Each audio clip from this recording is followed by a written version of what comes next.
কেন বাগরামের দিকে নজর দিয়েছে ট্রাম্প? কোন দিকে জিওপলিটিক্স? H-1B ভিসা নিয়ে কেন যুক্তরাষ্ট্রের নতুন সিদ্ধান্ত? এতে কি সমস্যায় পড়বে ফ্রিল্যান্সাররা? সুপ্রিয় দর্শক, বিশ্ব সংযোগে আপনাদের স্বাগতম। কেমন আছেন আপনারা? নিশ্চয়ই ভালো। আপনাদের সঙ্গে আজকে রয়েছে আমি কাজল হায়দার, আর আমার সঙ্গে আজকে স্টুডিওতে রয়েছেন সিনিয়র সাংবাদিক বিশ্বজিৎ দত্ত ভৌমিক। বিশ্বদা, আমাদের বিশ্ব সংযোগে দর্শক এবং আমার তরফ থেকে আপনাকে স্বাগত জানাচ্ছি। ধন্যবাদ দর্শকদের।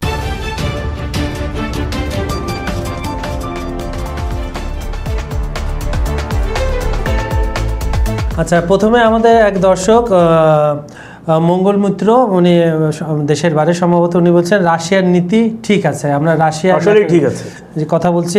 সাদিয়া ইসলাম নামে একজন লিখছেন, ভাই ইউক্রেন ও রাশিয়া যুদ্ধ কোথায় গিয়ে দাঁড়াবে? এই যুদ্ধ কি শুধু ন্যাটো জড়িয়ে যাবে? উনি একটা কোশ্চেন রেখেছেন। দেবপত্র লিখেছেন, অনেক সময় নেতাদের ব্যক্তিগত ইগোর জন্য কূটনৈতিক প্রচেষ্টা ব্যর্থ হয়, শান্তি প্রক্রিয়া বিঘ্নিত হয়। উনি কিন্তু খুব গুরুত্বপূর্ণ একটা কথা হ্যাঁ, ইস্যু ধরেছেন। ধন্যবাদ আপনাকে।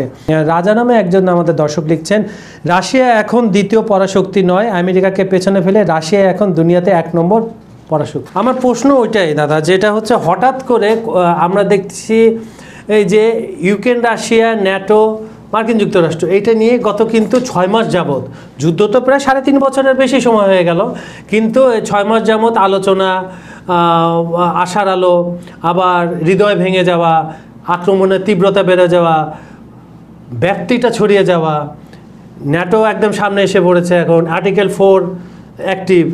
এইগুলোর মাঝে আমাদের 7 সমুদ্র 13 নদীর পাড়ে যে একটা মোড়ল থাকেন, মোড়ল আমি সম্মান দিয়ে বলছি ওনাকে, মোড়ল, এবং বিশিষ্ট ব্যবসায়ী ট্রাম্প সাহেব, মার্কিন যুক্তরাষ্ট্রের প্রেসিডেন্ট, উনি হঠাৎ করে তার ফেলে যাওয়া কিছু জিনিসপত্র, কারণ উনি আফগানিস্তানে মার্কিন অনেক দিন ছিলেন, এখন অনেক দিন ছিল মানে কি 2 দশক প্রায় ছিলেন, এবং একসময় আপনার নতুন সরকারের হাতে ক্ষমতা দিয়ে ওনারা চলে যান। এখন এই বাগরামের দিকে, বাগরাম একটা এয়ারপোর্ট, এখানে এয়ারবেস মার্কিন ঘাঁটি ছিল, এখানে তাদের ইকুইপমেন্ট ছিল, কিন্তু যাওয়ার আগে তারা বলে গেছে অনেক ইকুইপমেন্ট তারা নষ্ট করে গেছে। কিন্তু এটাও আমরা দেখেছি যে কাবুলি ড্রেস পরে আফগানের নতুন সরকারের মানুষজন সেটা উড়াচ্ছে, ওটা পরের কথা। কেন বাগরামের দিকে নজর ট্রাম্পের হঠাৎ করে এই সময়?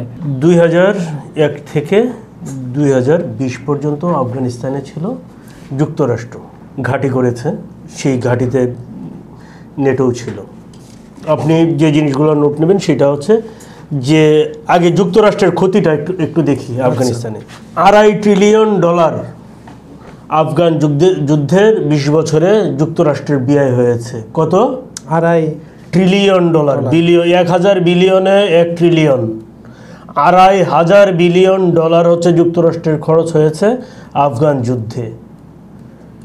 যুক্তরাষ্ট্রের সামরিক বাহিনীর সদস্য মারা গেছে 2,500। এখানে 2,500 ফিগারটা মিলে যাচ্ছে। পঙ্গু, জীবনের মতো পঙ্গু হয়ে গেছে কত?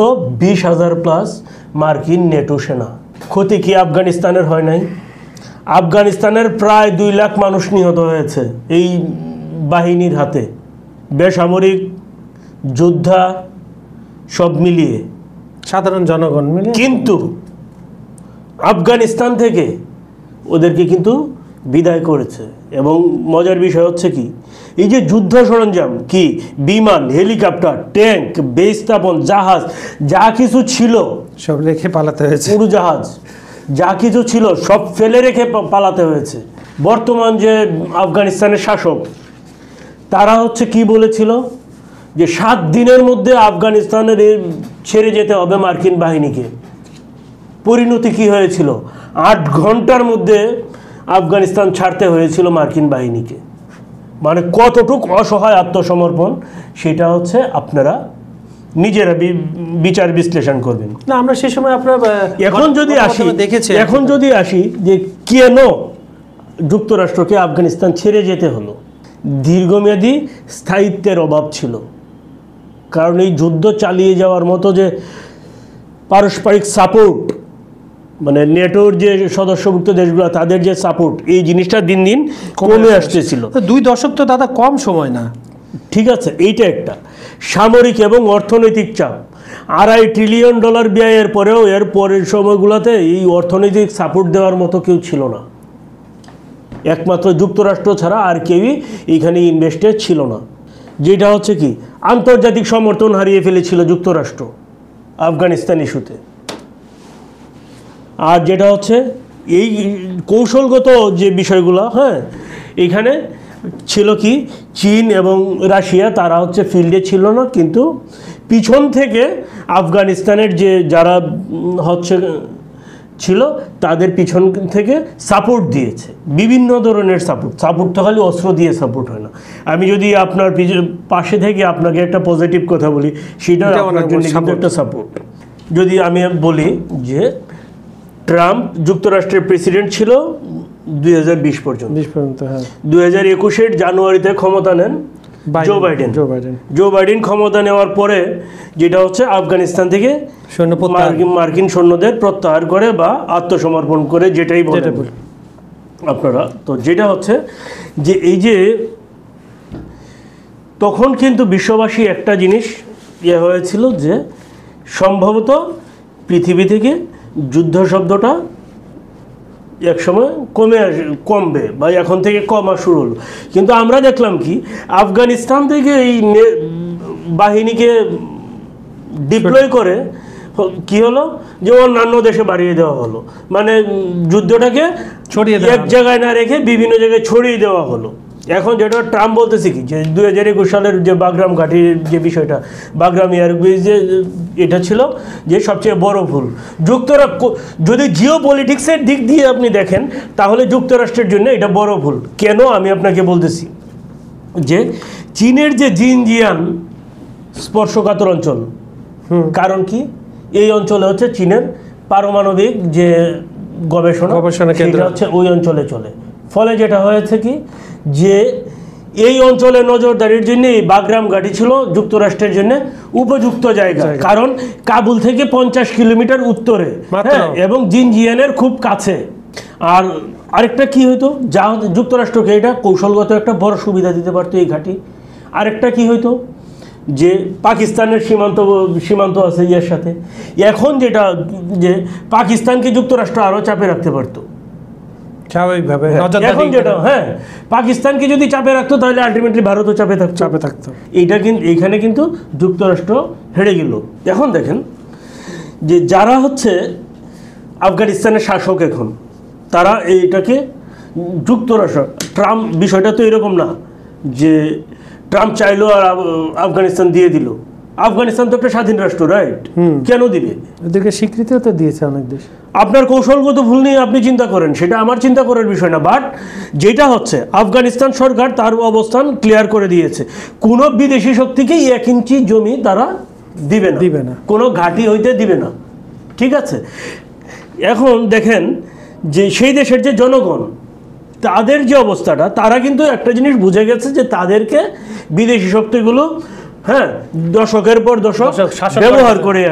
ফলে যে জিনিসটা হয়েছে, বিদেশি দখলদার বিরোধী মনোভাব তৈরি হয়েছে সে দেশের নাগরিকদের বিরুদ্ধে। ফলে যে এই জিনিসটাই হচ্ছে আফগানিস্তান সরকারের পক্ষে একদম ওষুধের মতো কাজ করেছে। এবং আফগানিস্তান সরকার এখন যে ডিসিশনটা জানিয়েছে, এইটা ধরে নেন আফগানিস্তানের শতভাগ মানুষের জনগণের মুখের ভাষা। এবং যেটা হচ্ছে যে কোথায় গেল হামিদ কারজাই, যুক্তরাষ্ট্রের পুতুল সরকার। আচ্ছা, এই যে খেলাগুলো হচ্ছে এখানে চীনের কোনো সতর্কবার্তা বা চীন তো অবজার্ভ নিশ্চয়ই করছে। আপনি বললেন 50 কিলোমিটার তাদের পারমাণবিক যে কর্মসূচি অনুষ্ঠিত, যেখানে চীন তো সাথে সাথে রিঅ্যাকশন দিয়েছে। আচ্ছা, চীন কি বলছে? চীন এটাকে তো তার থ্রেট হিসেবে দেখছে। এবং চীনও কিন্তু এই একই কথা বলেছে যে এটা তাদের সংবেদনশীল অঞ্চল, এবং যেটা হচ্ছে এর জন্য নিরাপত্তা হুমকি হিসেবে তারা দেখছে। স্বাধীন রাষ্ট্র বলে তারা সমর্থন করেছে। আফগানিস্তান স্বাধীন রাষ্ট্র, যুক্তরাষ্ট্রের এই চাওয়া কোনোভাবেই অ্যাকসেপ্টেবল না। আচ্ছা, এই কারণ হচ্ছে আফগানিস্তানে প্রচুর ইনভেস্টমেন্ট কিন্তু চীনের রয়েছে। ডেফিনেটলি খনিজ সম্পদ থেকে শুরু করে আপনার তেল গ্যাস থেকে শুরু করে বিশাল ইনভেস্ট এখন চীনের। এখন দেখেন, যদি যুক্তরাষ্ট্র অনুপ্রবেশ করতে চায়, চীন এবং রাশিয়া এই অঞ্চলে যুক্তরাষ্ট্রের অনুপ্রবেশ যে কোনো মূল্যে ঠেকাবে। চীন রাশিয়া এক হয়ে যাবে, তাই বলতে চীন রাশিয়া এখনই তো যেটা হচ্ছে তাদের হচ্ছে আনলিমিটেড সামরিক সহযোগিতা দুই দেশের, এইটা কিন্তু কাজে লাগাবে। এবং চীন রাশিয়া একত্র হয়ে হলেও যুক্তরাষ্ট্রকে ঠেকাবে। পাকিস্তানের জন্য সামনে বড় পরীক্ষা হয়ে যাবে এখানে। কারণ কি হবে, পাকিস্তানের রাজনৈতিক ভারসাম্য, সীমান্ত নিয়ে যে ভারসাম্য, সেই ভারসাম্য কিন্তু নষ্ট হয়ে যেতে পারে স্বাভাবিক। ফলে যে এই ভারসাম্য যদি নষ্ট হয়, তাহলে পাকিস্তানের পাখতুনখোয়া যে প্রদেশ, হ্যাঁ, এই প্রদেশ নিয়ে পাকিস্তানের এমনি তো মাথা ব্যথা রয়েছে, এমনি মাথা ব্যথার কারণ, সেটা বড় মাথা ব্যথার কারণ কি, নিরাপত্তা চ্যালেঞ্জ। আচ্ছা, ভারতে জেএনজি বিক্ষোভের আশঙ্কা করছেন রাজনীতিবিদরা, এটা একটু সংক্ষেপে যদি বলেন। কেন একটা বাতাস চলছে, আপনি যদি ওই যে আরব স্প্রিংয়ের কথা বলেন, সেটা কিন্তু এখন ভারতের দিকে আসছে বলে ভারতের প্রাক্তন রাজনীতিবিদরা এই কথা বলছেন।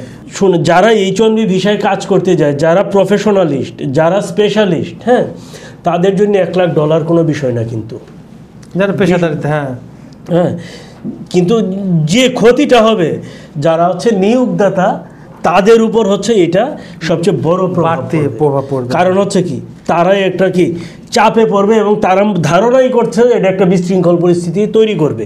এখন দেখেন, যেটা হচ্ছে যে ভারতের কিছু এলাকায় যদি বলো, হায়দ্রাবাদ, বেঙ্গালুরু বা পুনে, এইসব এলাকায় প্রচুর, হ্যাঁ আইটি সেক্টর ভারতের এইসব এলাকায় বিরাট গ্রো করেছে। হ্যাঁ, এখন দেখেন আমাজন, মাইক্রোসফট, মেটা বা যে গুগলের মতো যে প্রতিষ্ঠানগুলো আছে, এইসব প্রতিষ্ঠানের শীর্ষ পদেও কিন্তু অনেক ভারতীয় আছে।